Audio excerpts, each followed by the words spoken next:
Bonjour à tous. Hi, everyone. Welcome to today's press conference and media availability. My name is Gabrielle Lamontagne, and I work at Environment and Climate Change Canada. I will be your moderator today. We will start by some remarks from our Minister, the Honorable Steven Guilbeault, and then we will have our Executive Director for the United Nations Environment Program, Inger Andersen, and then accompanied by Dr. Adil Najam from the World Wide Fund for Nature. After this, we will have a period of questions. Just note that this event is live streamed on Environment and Climate Change social media. The question period is not live streamed and will be only in the room. We ask that you state your name and media and whom your question is for. On va vous demander de nommer votre nom et votre média et à qui votre question s'adresse. À noter que vous avez de la traduction simultanée disponible avec vos écouteurs. So just note that there's simultaneous translation with a headset available too. So to start, Minister Guilbeault. Merci beaucoup, Gabi. Bonjour tout le monde. Hello, everyone. Très heureux d'être ici avec vous. J'ai le plaisir donc de partager la scène aujourd'hui avec mon ami Inger Andersen, directrice générale du Programme des Nations Unies pour l'environnement, et le docteur Adil Najam, président du Fonds mondial pour la nature internationale. Je reconnais que nous sommes en territoire non cédé des peuples algonquins Anishinaabe. Je tiens à remercier toutes et tous d'être ici à Ottawa. We have a once-in-a-generation opportunity in front of us. The opening speeches today, I think, set a great tone for what is ahead. We know the issue. La pollution plastique est partout aujourd'hui. La quantité écrasante et la mauvaise gestion des déchets représentent une crise à laquelle nous devons collectivement nous confronter. La vérité est que la production et les déchets plastiques tripleront d'ici 2060 si rien n'est fait. Nous estimons aujourd'hui que 37 millions de tonnes de pollution plastique pourraient pénétrer dans nos océans chaque année d'ici 2040. Nous n'avons plus de temps à perdre. It is very clearly an unsustainable rate of consumption and waste for products that do not biodegrade in our environment, that carry harmful chemicals, and are shown now by science to infiltrate our bodies. We're leaving a legacy of environmental disaster for future generations if we fail to act. And who does ultimately pay the cost? Our communities, and often the most vulnerable in our society. The wildlife and ecosystems on which we depend, who are choking on the waste. Our children and grandchildren, who will inherit the trillions of dollars worth of costs and a mess we're simply asking them to clean up. But I come to this conference with great hope. There is incredible momentum for people around the world for action, and Canadians are no exception. We all look for a time where our parks, beaches, oceans, and waterways are pristine, free from the steady degradations brought on by the buildup of plastic waste, where new and innovative businesses are flourishing with plastic-free alternatives, and where plastic producers are more accountable for their waste and the amount of recycled content in their products. This is within reach. Notre tâche est d'accélérer la rédaction de cet important accord. Je souhaite que d'ici la fin de cette semaine, nous soyons en mesure de nous entendre sur 70% du traité. Ainsi, lorsque nous nous rendrons en Corée du Sud plus tard cette année, nous pourrons conclure l'accord et susciter un véritable changement à l'échelle de la planète. Je me rappelle de ce que nous avons accompli au Canada lors de la COP 15. Au début de la conférence, il n'était pas certain que nous parviendrons à un accord. Mais à la fin, nous avons réussi à nous entendre sur un texte que plusieurs aujourd'hui qualifient d'historique et qui montre la voie à suivre en matière de protection de la biodiversité au niveau mondial. We can do this. We've done it before. But we need everyone on board for this to be a lasting solution. Governments, Indigenous people, civil society, industry, finance sector, academia, and youth. That's why we're convening Partnerships Days with WWF, to make sure all voices are heard ahead of negotiations set to begin tomorrow. Today's Earth Day, which is this year's theme, Planet versus Plastic, calling on us for an ambitious change by 2040. Canada's working hard to walk the walk on plastic waste reduction. We helped to launch the Ocean Plastic Charter during Canada's 2018 G7 presidency. We introduced a domestic ban on harmful single-use plastics. We're implementing a comprehensive plan to reduce plastic waste and pollution. And today, I'm excited to announce a new federal plastic registry, which will increase transparency and help make producers responsible. Le Canada souhaite jouer un rôle de premier plan pour que l'on élimine les déchets plastiques. Un traité international contribuera à mettre tout le monde sur un pied d'égalité, contribuera également à bâtir les conditions d'une économie véritablement durable pour préserver l'abordabilité et la protection de notre environnement et de notre santé. Merci beaucoup. Thank you very much. Thank you, Minister Guilbeault. I will now pass the mic to Madame Inger Andersen. Madame Andersen. Thank you very much, and good afternoon to members of the press. Firstly, of course, let me thank the Government of Canada as well as our friends at WWF for hosting this Partnership Day and for creating space for stakeholders to come together prior to the INC4 talks getting underway.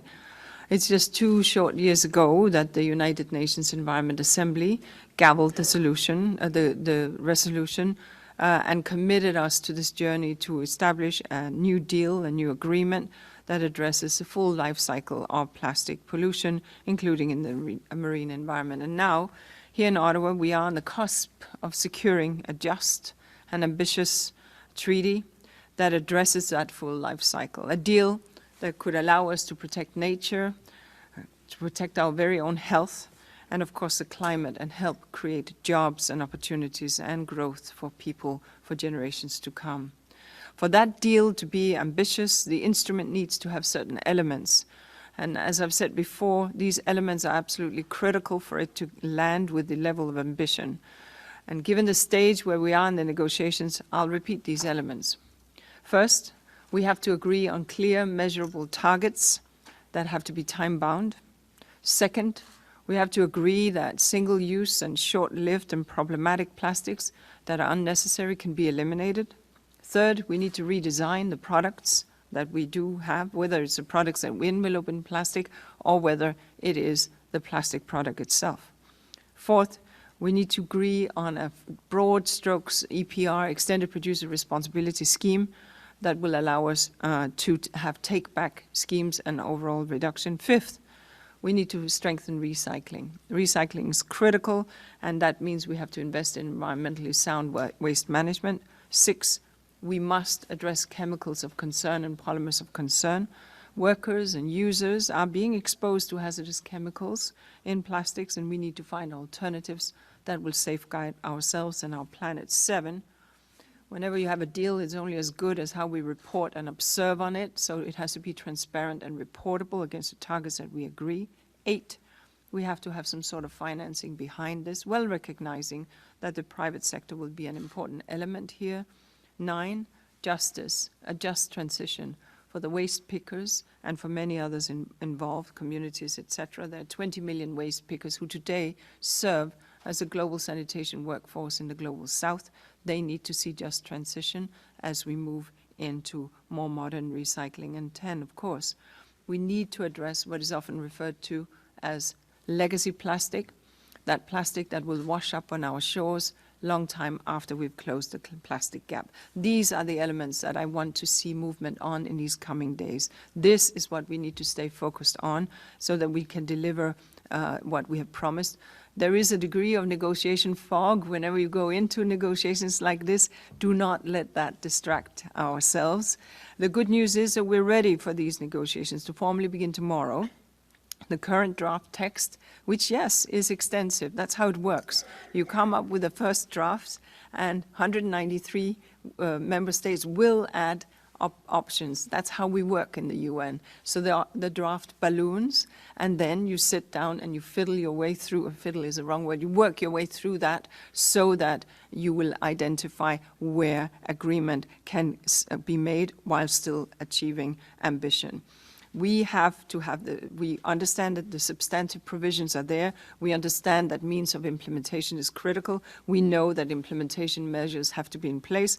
We understand the introductory elements. We understand the institutional arrangements, and we need to get the final provisions. That is how a treaty is constructed.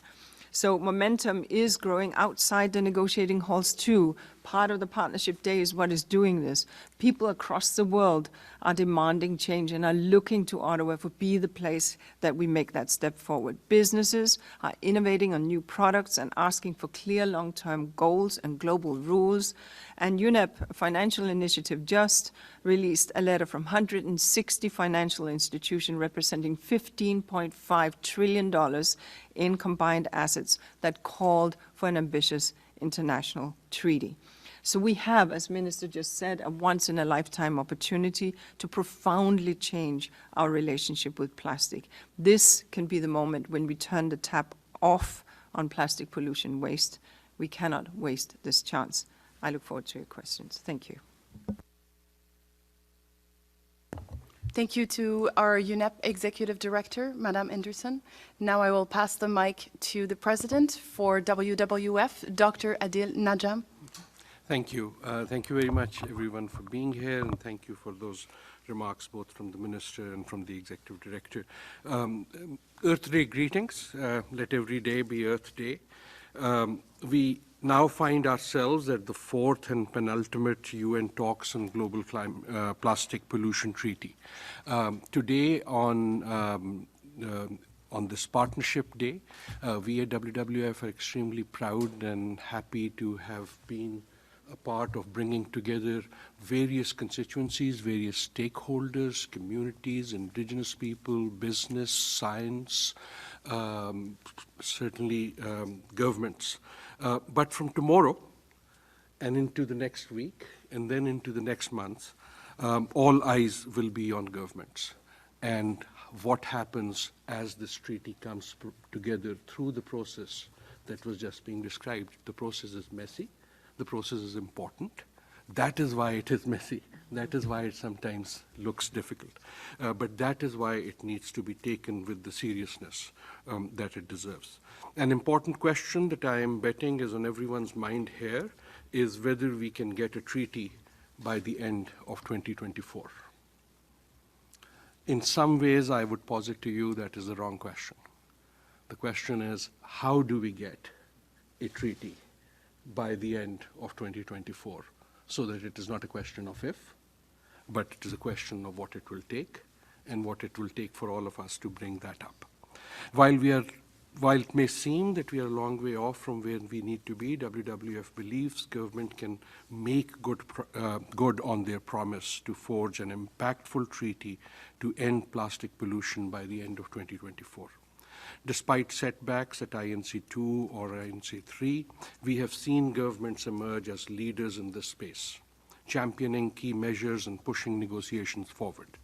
We are heading into the fourth of 5 negotiations, still with a lot of options on the table, to reach a usable, effective treaty and for INC4 to be considered a success. We think we need to see at least 3 key things. An agreed text on key measures, including bans, product design, and finance.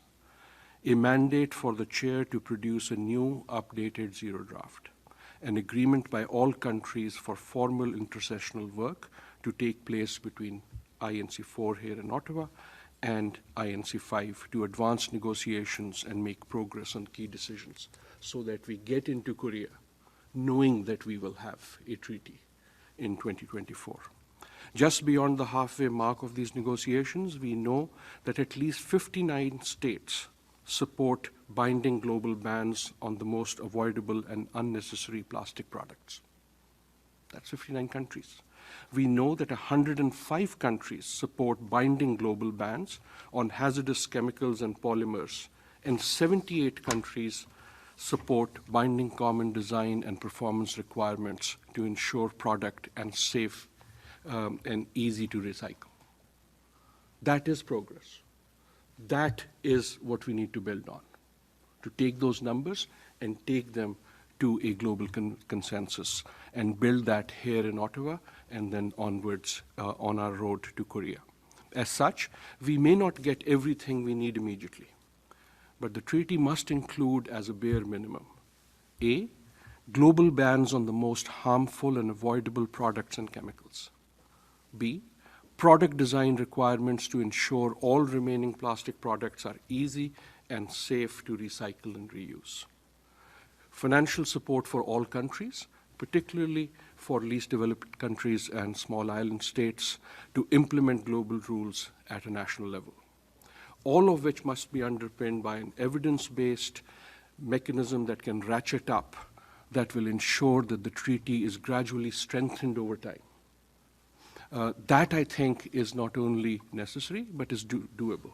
I come back as I close to the question I had begun with. 2024 can and must be the year in which the scale and ambition of this treaty finally materializes. Every day, it is estimated that more than 30,000 tons of plastic waste ends up in the oceans. Breathe that number in. Every day, 30,000 tons. That means between now and when INC 4 ends, about 250,000 tons of our plastic waste would have ended up in the oceans. That is why it is not a question.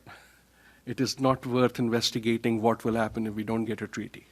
It is worth investigating how to get that treaty. And that, by the way, in a world where only 5% of plastic waste actually ends up in the ocean.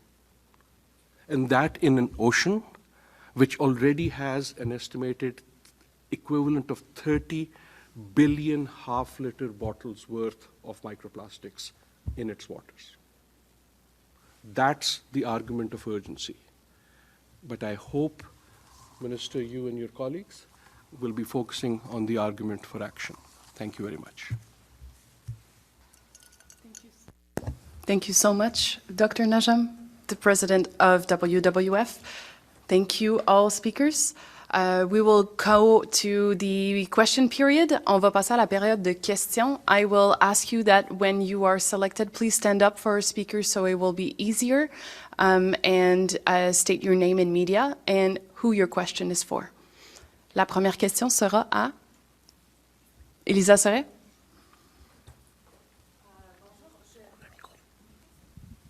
Hi, so, No. deux. Faut juste l'allumer. It's on. It's on? Great. Sure, you guys can't. I can talk. Je pense qu'ils veulent juste ajuster le son. Un, deux. Oui. Want me to sing? No? I sing really badly. Sorry, guys. C'est bon?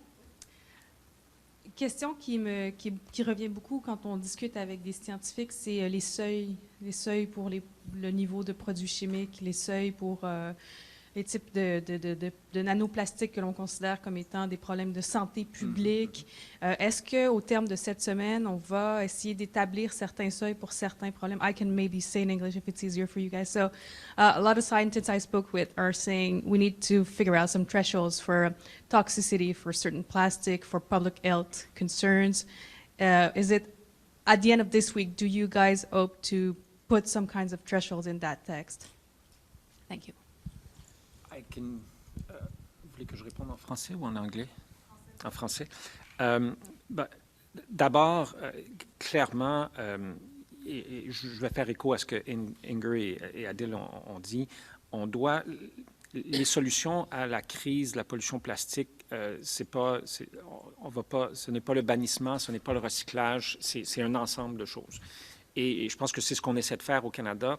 On a banni déjà 6 plastiques à usage unique. On a banni l'utilisation des microplastiques dans les produits de beauté au Canada parce que clairement, on ne devrait pas utiliser des plastiques pour ça, des microplastiques.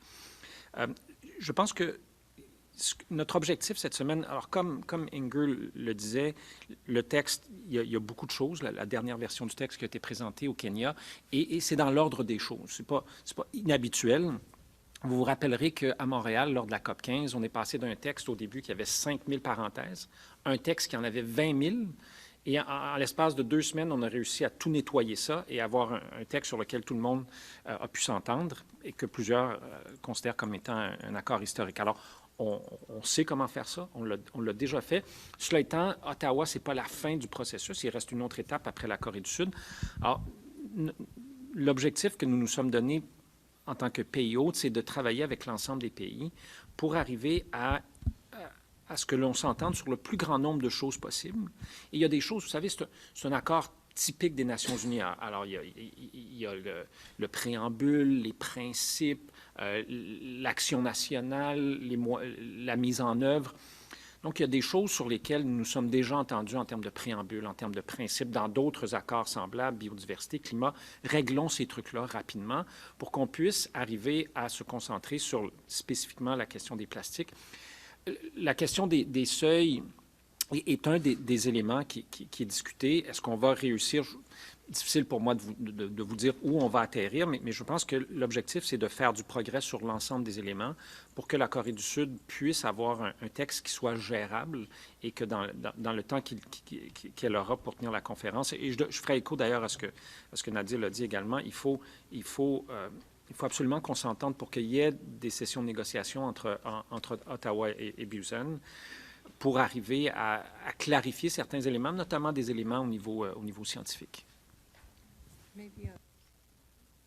Just to add to this on the thresholds, look, globally speaking, 193 member countries establishing thresholds, which is your question for toxic chemicals. First, let's say that we need to understand that having clarity that there are some chemicals that just simply should not be close to food and to exposure. We know that there are that some chemicals have endocrine disrupting impacts. We know that some have fertility impacts. We understand that there is increasing evidence on links to cancer, although, this is beyond my capacity. It belongs with my friends in the World Health Organization. However, I think what one would hope is that there will be an understanding that the application of some of these materials cannot be used in certain ways. Can they be used in food context? I would hope not. So it's about the application. Similarly, although we can question the toxicity, although that's for others to identify, but application of certain plastics which have already been banned in, say, this country, microplastics in cleaning products, as I understand it, are banned in a number of jurisdictions, and other single-use plastic bags are banned in Kenya, for example. So I think it's the application of, as well as an identification of, impact on human health and on environmental health. These will invariably be the guardrails that will inform the negotiations for how they would wish to deal with chemicals and polymers of concern. Thank you. Thank you. Next question.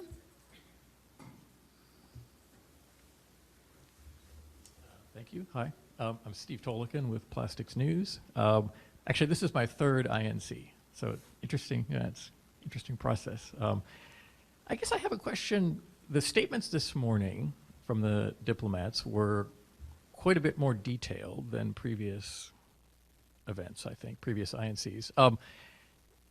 I did not really hear a lot of discussion about production caps. So I guess this question for Minister Guilbeault or any of the panelists, but any comments on production caps? Are they kind of likely off the table? And then just a more general question. What do people see as the areas of consensus right now? And what are the key areas that you see where there's not a consensus? Because obviously the first three INCs were quite contentious. So, thank you. Maybe I can take a first shot, and perhaps Inger and Adil would like to add. I think the reason you're seeing perhaps more detailed interventions because now we have a draft text. And tomorrow it's going to be the first time that countries get to talk about this draft text, which was published at the end of INC 3. But I think people have a better understanding of what's on the table. That would be the first one. In terms of areas of larger consensus, extended producer responsibility, I think that there's a lot of support for that. I think there's a lot of support for, as Inger was saying, banning a certain number of single-use plastics, chemicals of concerns, and perhaps in some cases, where we're using them. lots of agreement on recycled content, labeling, more transparency along the value chain of the use of plastics. I think where we still have some work to do, well, what kind of, do we have an agreement that has some specific elements detailed into it, or do we have more of a framework and then the details will come later? I think this is still an area where countries need more time to discuss and exchange. The question of a list, do we agree that we want to have a list of chemicals to be banned or a list of products to be banned, or do we agree to that? Do we agree to create a list and start populating the list by INC5, or do we agree that we want a list and then we work further down the road to populate the list?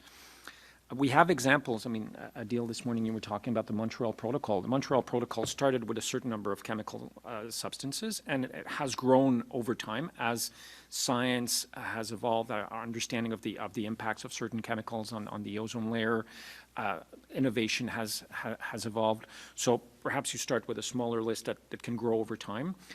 But I think it's a bit early to exclude anything and say, oh, this is totally not on the table. And it's also very early to say, yes, of course, this is a done deal on this or that. I think the next week will be very important, and the week between now and INC5 will also be key. Thank you. Dr. Najam, I think, for your first question, our colleagues here at the table will also like to add to Minister Guilbeault. We can do a follow-up afterwards. Just on the general note, in fact, Ingrid already mentioned this. I think the first thing you're observing is entirely predictable. Negotiations, and you would know this much better than me. I speak both as WWF that follows a lot of these, but also as a student of international environmental policy. There is a rhythm to this. It's kind of like a dance, and the early phase is getting to know each other, and that's a very important phase. And in a way, you've been also seeing it here. Yesterday, we, with the Government of Canada, hosted meetings with business leaders, between the ministers and themselves. And part of that is the learning process whereby governments figure out not just where others stand, but where they themselves stand in relation to that. And I think you're seeing that happen here. The numbers I talked about are, in fact, rather remarkable after just 3 INCs, that they are coming together. I will also say, the reason I want to take the floor is, before things do fall together, when they do, there are always moments when they seem like they will all fall apart. And you see that pattern at every negotiation. And I think that's where you come in as very important players, and maybe we in civil society come in as somewhat important players. Because the government negotiators do need that cheerleading along. Because there will be those moments when suddenly, before things fall apart, they will become much more difficult because they will become more precise. I don't know what will happen to caps. But that is where the discussion will happen. And that is why this phase is so important. Maybe I'll just add to the points here. On the things where I see a growing convergence, I think there's a full understanding that you can't have, as I said in my opening remarks, an agreement that doesn't have some targets and some timelines. There's no purpose to it if we just sort of have generalities. So I think getting down to brass tacks, then what would they be, becomes a real issue. And what kind of targets and timelines are we talking about? Is it amount of recycling that we will do? Is it recycled content that we will do? Is it reduction or elimination of certain things that we don't want to produce anymore? Is it targets on refill and reuse? I mean, this is the very real sort of, but I think there's an overall agreement that we need to end plastic pollution and that this will be done by the measures that I highlighted. You mentioned EPR, extended producer responsibility. I think there's a general, whereas I think in INC3 there was less understanding of what it was and some hesitation, what does it really mean for my country, for my economy? I'm not sure I understand it. I think with industry really calling for this, as well as nation states, as well as consumers, take-back schemes, etc., I think that we're seeing that being more clear. On where we still have some way to journey is around chemicals and polymers, and I think that that's the reality. We, UNEP, I mean, with me, I have 17 treaties. This is another one, number 18. And so, and we are very experienced with lists, what they do and what they don't do. Over-focus on lists can bring action away from application. But so I think we have to have a good conversation around this. Lists tend to chase innovation and are often not are chasing it and may not be the only way that one would want to address this. And then I think an area where clearly I'm beginning to see some degree of agreement is around product design. We have to have different product design. Today we have double and triple layering in design, which renders plastics unrecyclable. Gotta get rid of that, gotta innovate, so that where we must use plastic, we innovate so that it's recyclable, but also product redesign of the thing that we envelope in plastic. It doesn't have to be wet. It can be dry. It can be delivered differently so that it doesn't need to be delivered in plastic. That's a lot of design. Finally, on the caps. Look, it's a conversation that is out there. I think what I'm saying is that we will want to see a reduction in the production of that which is single-use and short-lived and otherwise problematic. Does that translate to a cap? I don't know. We will want to see a transitioning away from this heavy reliance on that which is single-use, short-lived, and problematic. And I think the conversation has to be really in that space. And so we'll see where we land on that. I'll stop there. Thank you. Thank you so much. Do we have another question in the room? Can you state your name in media, please? Thank you. It's Judy Trin with CTV National News. Mr. Guilbeault, can you give us a sense of where Canada stands in terms of its progress in terms of plastics? We know that, for example, in Ontario, we've eliminated plastic bags. What could we do better, and where are we still falling short? And secondly, Minister Guilbeault, does this pushback against the carbon tax, and now we see really high gas prices that Canadians are very concerned about, does this show perhaps to you that Canadians may not be embracing a green agenda, a sustainable agenda as firmly as you would like? So on your first question, what's happening in Canada? So we're doing a number of things. I've spoken about the ban on 6 single-use plastic items, ban on the use of microplastics for cosmetics.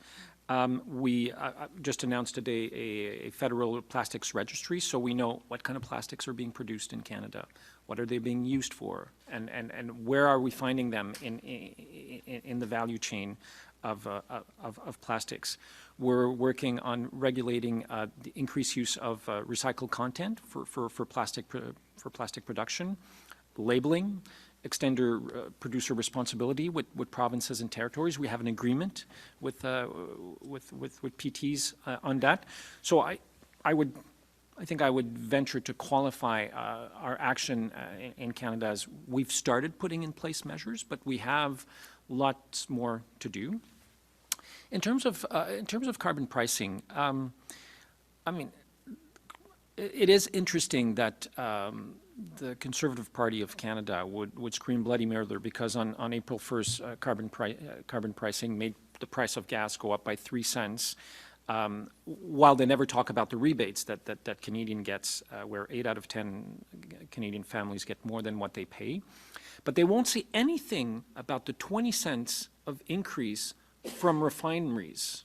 That's okay. 200% increase in refining margins between 2019 and 2021, that's okay for the Conservative Party. So 3 cents increase to try and protect the environment is a very bad thing, but 20 cents increase in the price of gasoline to go in the pockets of oil companies, that's totally fine for the Conservative Party of Canada. I take exemption to this. I think that we need to put in place a price on pollution. It is, according to the Parliamentary Budget Officer, to more than now 300 economists in Canada. According to, Prime Minister Stephen Harper talked about putting a price on pollution. Premier Higgs said it was the federal system was the best way to put a price on pollution and return money in the pockets of Canadians. Premier Danielle Smith recognized publicly that when she does her taxes, she was seeing that she was getting more money back than what it was costing her. It is one of the most effective tools we have to fight climate change, and we will continue to make sure that we are putting it in place. And it's one of many measures. And I think that the support by Canadians for what is happening here is tremendous. I mean, the announcement that our government made in 2019 on banning single-use plastic remains, if not the most popular announcement that we've done since 2015, certainly one of the most popular announcement in terms of the public support for it. So I think that the public wants us to take action to fight plastic pollution. Thank you.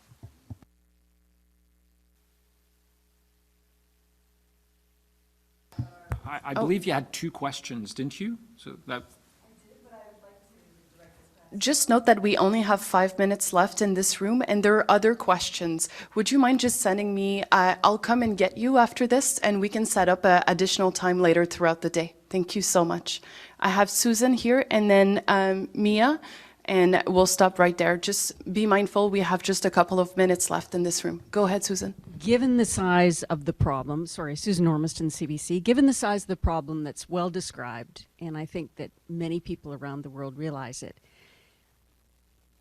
how do you come up with a treaty without saying that we have to reduce the production of plastic somehow in order to tackle plastic pollution? In the eyes of people, how do you make sure that this is a meaningful treaty without that element, Inger? Thank you. The thing is that we also need plastic for electric vehicles, planes, trains, windmills, and electrical and construction, because otherwise we'll be needing to do more mining as we urbanize and so on. So that's why I stressed a reduction in the production of that which is single-use, problematic, and short-lived. Because that's where the problem is. That's what ends up in the environment. It's not, this kind of other stuff that I mentioned to a large extent. Not that we don't think that there are alternatives on the other side, don't get me wrong, but the primary attention right now is on the production of that which we use once, twice, or very few times and then discard. And it's that throwaway economy that we've gotten used to and that we live with and that we are sort of locked into. Many a consumer doesn't have another way of getting the product. And it's that product that many consumers tell me, if only I could get it dry, if only it existed and was delivered in another way. Nature has already wrapped this thing for me. Why are we wrapping it again? These are the kind of comments that I get. And it is often that wrapping that then goes into the open environment. Refill schemes are very important in the global south as well as the global north. Many times in the global south, people cannot buy a big container of something. They will need a small amount because this is what they can afford on that day. But then if you have pump and fill, which is what we see many street vendors now beginning to have in the global south, which is you have your container, 3 pumps cost you X, 4 pumps costs you Y. You do not have the cost associated with the plastic pollution. Sachets, which was a breakthrough for poor people to get soap and hand washing and therefore reducing diarrhea, etc., which was very important, have become everywhere in many cities because you buy a little sachet of soap to wash the clothes, etc. It's these kind of things that first and foremost we are seeing in the global waste basket, if I can say. So reduction in the production of that which is single-use and short-lived, clarity around the chemicals that is going into this, and ensuring that that plastic that we will have for the things that you see around you that have a longer longevity, that it's designed to be deconstructed and reconstructed, so that even the cars and the trains and the planes do not just end up as garbage, but can be deconstructed and reconstructed. The same goes for electric appliances, for example, appliances which will be made of plastic, I expect, and not metal for weight and carbon footprint, etc. But they're sealed many times today, so you can't have repair. The right to repair is a dimension that is important, so that the thing can be taken apart and put together. Where I live in Kenya, everything can be taken apart and put back together, but in the global north, that's not necessarily the case, and these are the kind of dimensions that we need to look at. Thank you.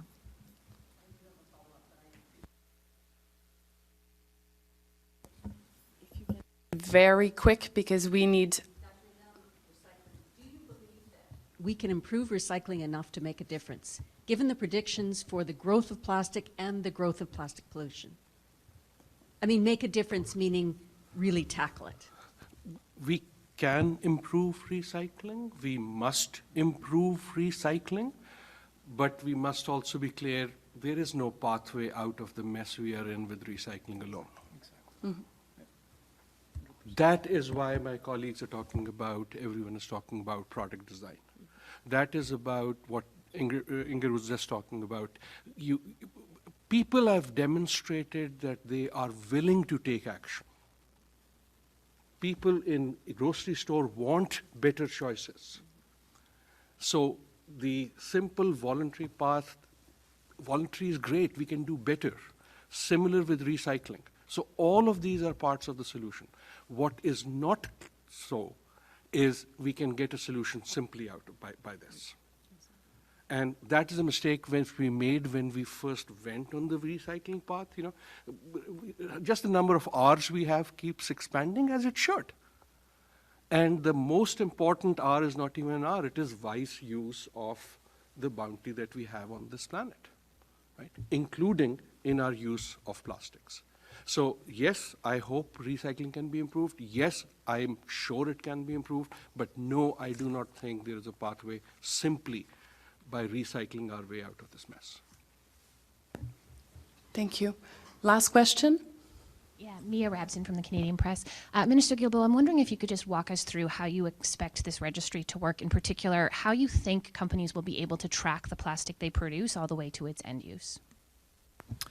So basically, what we're aiming to do with this registry is to ensure that there's more transparency in Canada on the production and use of plastics.